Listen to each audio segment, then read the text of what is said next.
All right, my friends, so this is why you clicked on the video, and it's me giving you guys some basic tips on how to lose belly fat, okay? We're getting into shred season. I'm cutting, I'm taking along my journey, my process to get in the most absolute top physical specimen, physique, form, body, shell, skin suit I've ever had.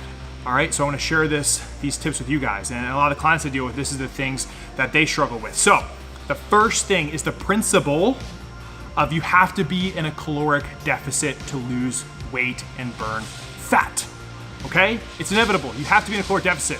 So the only way to figure out if you're in a caloric deficit or not is to track your weight and also see how many calories you're consuming on average, okay, by tracking your food.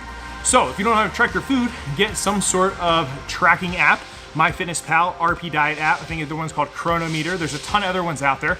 And basically record what you eat for several days and see where your calories are at, okay? And calories are comprised of protein, carbs, and fats. Those are what equal your calories, and those are called macros. All right, and then we can get into how do we portion those a little bit later on. But basically, you guys, if you're not doing this, okay, you have your target, right? You're trying to hit a bullseye, but you're doing it in pitch black. So you have to be tracking those calories. That is step number one, is figure your calories and then somehow get yourself into a deficit. Now, I will say this, the easiest way to get into a deficit, guys, is by nutrition, okay? Not by trying to train harder, although we wanna train, okay? But the problem with that is we're gonna become hungrier if we're continuing trying to push ourselves and train more, right? We're very active, okay? Our appetites can be very high. So what I like to do is just reduce those calories a little bit, okay? And when it comes to cardio, probably do things more along the lines of low, intense, steady state, okay? Like walking, I love to walk, I walk a ton. And that helps me keep my appetite suppressed while keeping as much muscle as possible while in the cut, and also keep me in that deficit. Now the second one I wanna talk about, and this is something that was super eye-opening for me, all right, was I was consuming a ton of fat.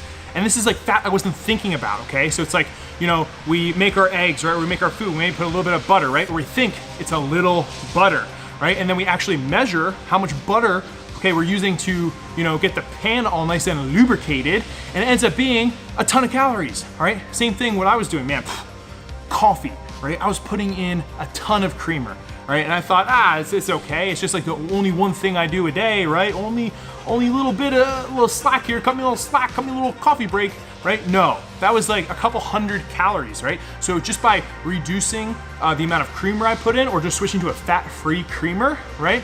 I automatically put myself into a deficit. So little things like that, guys, add up, but really pay attention to your fat, because your fat is gonna be what contributes to the most amount of calories, or most calorically dense macro, okay? There's 9 calories per every gram of fat. When it comes to carbs and proteins, there's 4 calories, all right? So if you're having excess fat, right, it's going to really add those calories that could be better spent somewhere else, or just not at all, so that we are in a deficit.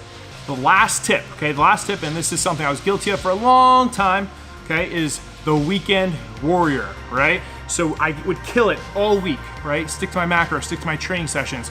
It was just like a freaking robot, like killing it all week long. That was me.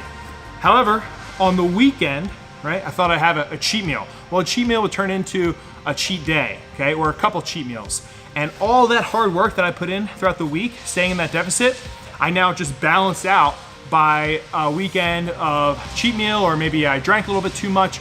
So you have to focus on keeping that routine the entire week throughout the entire prep. And there's gonna be some little tricks that I can talk about in other videos, because the main thing here is to stay compliant. And I've said this a ton, I am way more of a fan of slow and steady progress than anything that's fast and extreme. Fast and extreme, we typically rebound really hard from.